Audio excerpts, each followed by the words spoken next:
That's good. Welcome back to the channel. This is my fourth vlog that I've done, and I was trying to think of something to do it on that is kind of interesting. And I was sitting the other day reading some stuff on the internet, and then I came up with an idea. I'm going to do it on some things that happen to foreigners when they come to Thailand. And we've seen a lot of it here. A lot of it happen over the 10 years. I can't count the times that I've seen people come here and basically lose everything they have. And there's really no need of it. You need to use a little bit of common sense. And this particular story that I'm going to tell you, it's true. A guy in his about 49, 50 years old, about 2 years ago, he decided to make a trip to Thailand from his home country, which I won't mention. And also he's paraplegic, so he has a hard time getting around. But he managed to travel all around Thailand, see lots of places, and enjoy himself and have a good time. And he came up to Chiang Mai, and I guess he stayed at a hotel or something. Anyway, he ends up running into a taxi driver, a female taxi driver, and she takes him around. She shows him stuff. She, travels with him and kind of takes care of him for a few weeks, and they get to be, kind of buddy and just kind of have a good time. Well, as the story goes, he leaves Thailand after a few weeks and goes back to his home country.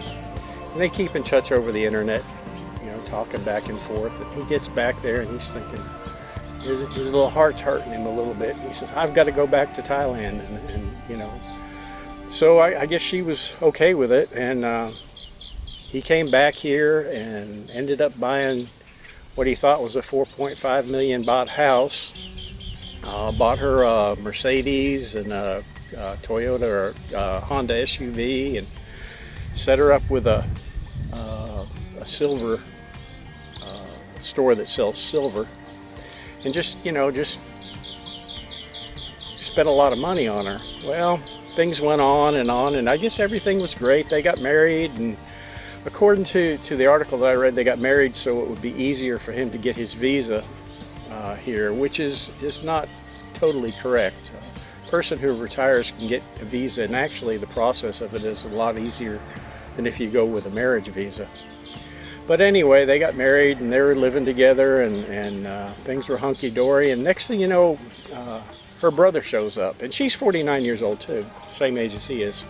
Her brother shows up, and he kind of starts hanging around, and they go out to dinner, and the guy finds himself buying extravagant presents, or paying for extravagant dinners, like I think they said something like 5,000 baht per dinner or something, which is astronomical. It had to be a real fancy restaurant. Well, anyway, this went on for a while, and then one day he wakes up and she's gone. Has no idea where she is. He's in a real bad medical condition, needs some type of operation, so he starts to look around to see what he can liquidate, because he's living in a 4.5 million baht house, which is about, it's probably about 120,000 US dollars. But she's gone, the cars are gone. Finds out that there's no silver shop. He gave her the money to buy a silver shop, and that never existed.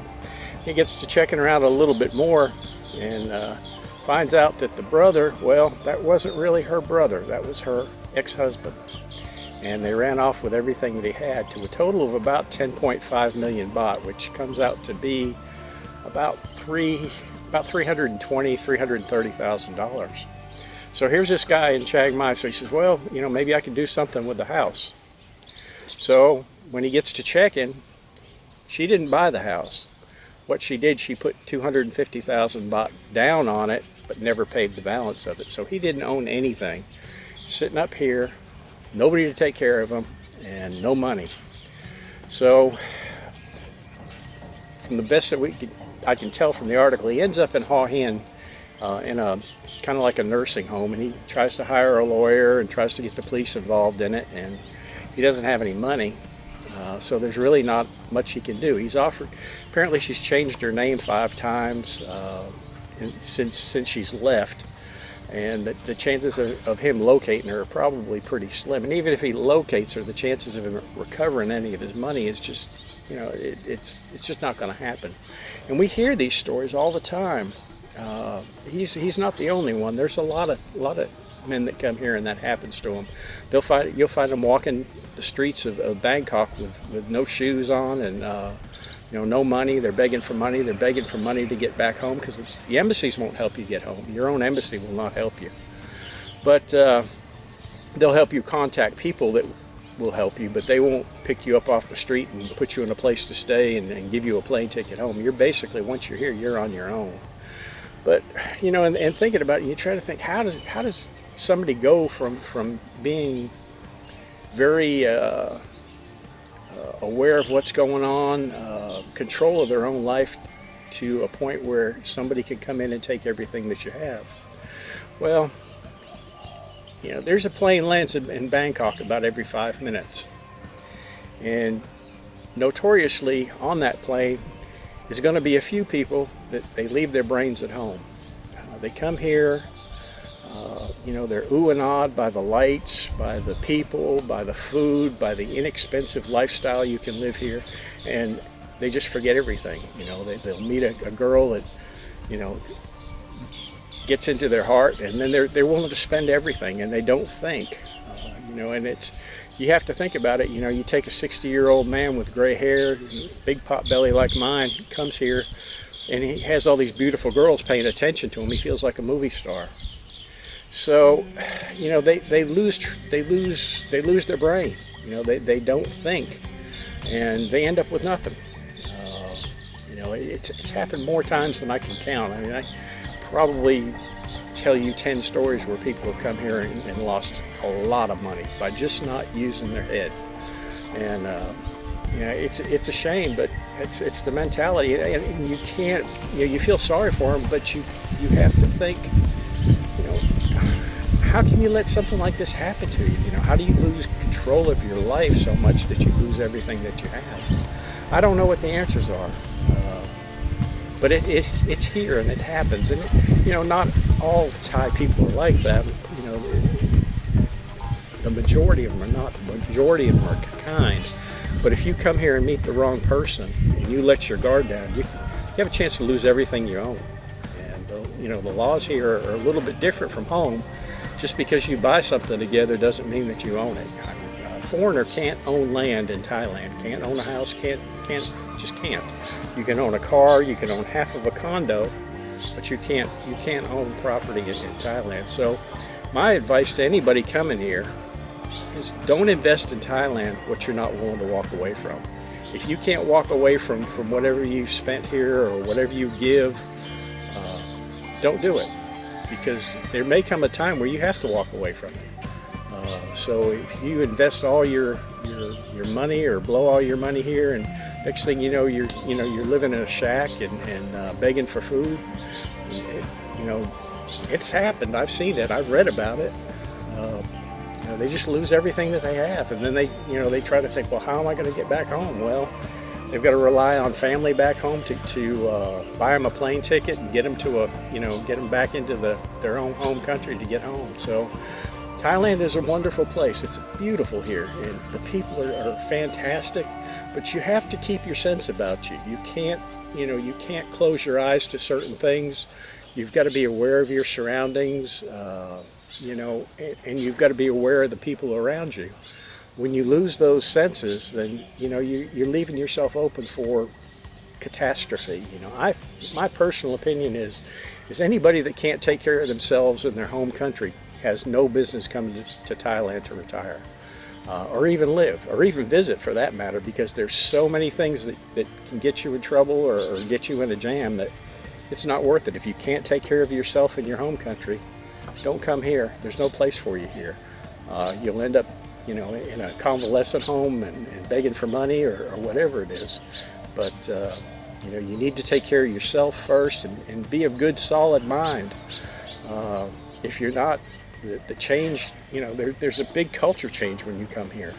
And if you can't accept that culture change, and if you can't accept the way that things are here, you're going to lead a miserable life anyway. But that's pretty much all I can say about it. And like I said, so many people, so many men come here and they lose everything they have. Some of them, turn to alcohol and they'll drink their money away or they'll gamble it away. But then there's some that, the black widow spider gets them and just wipes them out, cleans out their money. And they, I've heard of it happen in 10 years after a couple of get together where the guy comes home and his stuff is out on the front porch and he has no recourse. He doesn't own the house, she owns the house. He's got no recourse but to pack his bags and hit the road penniless. So, that's something that you need to think about when you come here. And I advise anybody that comes here to really do some research and know what you're getting into. Like I said, it's a beautiful place. I love it. I've been here 10 years and I wouldn't think of living any place else. But I also had 6 years to plan on it. And 6 years to make a solid plan to get here, to protect Lek and I, and so we'd have a good life here. But coming here on a whim or on a 2-week vacation and then flying back home and selling everything that you have and coming right back is not a real good idea. I wouldn't advise it to anybody. But there are people that do that, but it's not going to be me. But that's all I got to say. I feel sorry for the guy. I hope he makes out, and if he does make out, I'll try to do a follow-up video on it. And 10.5 million baht is a lot of money to lose. Doesn't matter how much you have, it's still a lot of money. So like I said, I feel sorry for him, but if you use your head and think, things like that won't happen to you. That's all I've got to say on this video. The next video, there's 2 things that I'm thinking about doing them on. Number 1 is Thai superstition, Thai ghosts, things like that. Or I may do it, give 10 reasons why Farang couples should not move to Thailand. It's going to be one of those 2 things, because I've got feelings on that, and I've actually seen examples where Farang couples they don't make it here. It's a bad idea. But leave some comments in the bottom and tell me what you'd like me to do one on. If you have any other suggestions, just leave it in the comments and I'll try to do it. Or if there's someplace up here that you want to see, I'll try to show you. And I really enjoy doing these. It gives me something to do in the afternoons, and I'm learning the computer a little bit better, trying to make the videos a little bit more enjoyable for you. But anyway, if you would, subscribe, like, and I'll see you next time. Enjoy your day. Thank you. Bye-bye.